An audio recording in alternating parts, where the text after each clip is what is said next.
Let's Mic Global News. नमस्कार, Let's Mic Global News में आपका स्वागत है। मैं हूं राखी जैन। अमेरिकी सरकार ने भारत को ईरान की चाबहार बंदरगाह पर प्रतिबंधों से 6 महीने के लिए रियायत दी है। विदेश मंत्रालय के प्रवक्ता रणधीर जायसवाल ने एक प्रेस कॉन्फ्रेंस में इसकी जानकारी दी। इससे पहले अमेरिका ने कहा था वो 29 सितंबर से इस बंदरगाह को चलाने, पैसे देने या उससे जुड़े किसी काम में शामिल कंपनियों पर जुर्माना लगाएगा। हालांकि बाद में इस छूट को बढ़ाकर 27 अक्टूबर कर दिया गया था, जिसकी मियाद 3 दिन पहले खत्म हुई थी। अब इसे 6 महीने के लिए बढ़ा दिया गया है। भारत ने 2024 में चाबहार को 10 साल के लिए लीज पर लिया है। इसके तहत भारत यहां $120 मिलियन निवेश करेगा और $250 मिलियन का क्रेडिट लाइन देगा। अमेरिकी राष्ट्रपति ट्रंप और चीनी राष्ट्रपति शी जिनपिंग के बीच साउथ कोरिया के बुसान में एयरपोर्ट पर हुई बैठक में ट्रेड डील पूरी हो गई है। ट्रंप ने ये जानकारी साउथ कोरिया से अमेरिका जाते वक्त प्लेन में पत्रकारों से बातचीत के दौरान दी। उन्होंने ये भी बताया कि चीन पर 10% टैरिफ कम कर दिया गया है। बदले में चीनी राष्ट्रपति शी जिनपिंग अमेरिका से बड़ी मात्रा में सोयाबीन खरीदने पर तैयार हुए हैं।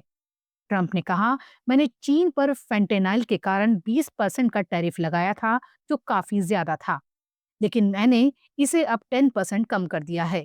ये तुरंत लागू होगा। दोनों के बीच गुरुवार को साउथ कोरिया के बुसान में 100 मिनट तक बैठक चली। बिजी शेड्यूल होने की वजह से मुलाकात बुसान एयरपोर्ट पे हुई। अमेरिकी राष्ट्रपति डोनाल्ड ट्रंप ने रक्षा मंत्रालय पेंटागन को परमाणु हथियारों की तुरंत टेस्टिंग शुरू करने का आदेश दिया है। उन्होंने कहा, ये टेस्टिंग चीन और रूस के बराबर होनी चाहिए। अमेरिका में आखिरी बार 23 सितंबर 1992 को परमाणु परीक्षण किया था। ये अमेरिका की 1030वीं टेस्टिंग थी। टेस्टिंग रेनियन मेसा पहाड़ी के 2300 फीट नीचे नेवादा टेस्ट साइट पर की गई, ताकि रेडिएशन बाहर न फैले। इसका कोड नेम था डिवाइडर। विस्फोट जमीन के नीचे इतनी जोर से हुआ कि नीचे की चट्टानें पिघल गई थीं। जमीन की सतह लगभग 1 फुट ऊपर उठकर धंस गई। वहां अभी भी 150 मीटर चौड़ा और 10 मीटर गहरा गड्ढा दिखाई देता है।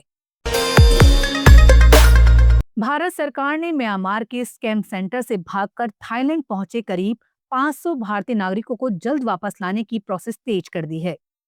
विदेश मंत्रालय ने बताया कि थाईलैंड में भारतीय दूतावास लोकल अधिकारियों के साथ मिलकर इसकी पहचान और कानूनी औपचारिकताएं पूरी कर रहा है। ये लोग म्यांमार के दक्षिण पूर्वी इलाके में बिगड़ती सुरक्षा की वजह से थाई बॉर्डर पार करके मायसॉट शहर पहुंचे थे, जहां उन्हें हिरासत में ले लिया गया। रिपोर्ट्स के मुताबिक म्यांमार की सेना ने हाल ही में केके पार्क जैसे साइबर ठगी के ठिकानों पर छापा मारा।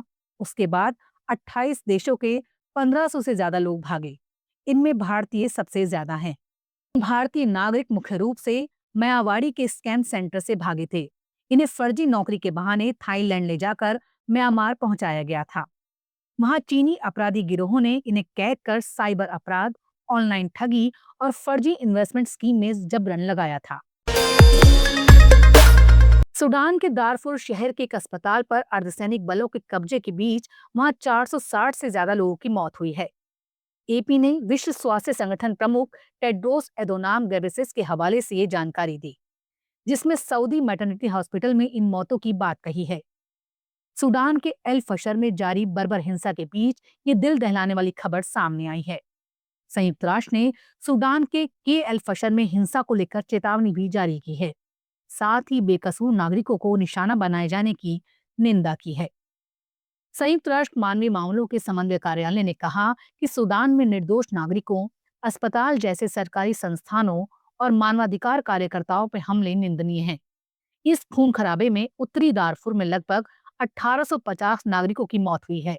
इनमें से 1350 मौतें इस साल की शुरुआत से 20 अक्टूबर तक एल फशर में हुई।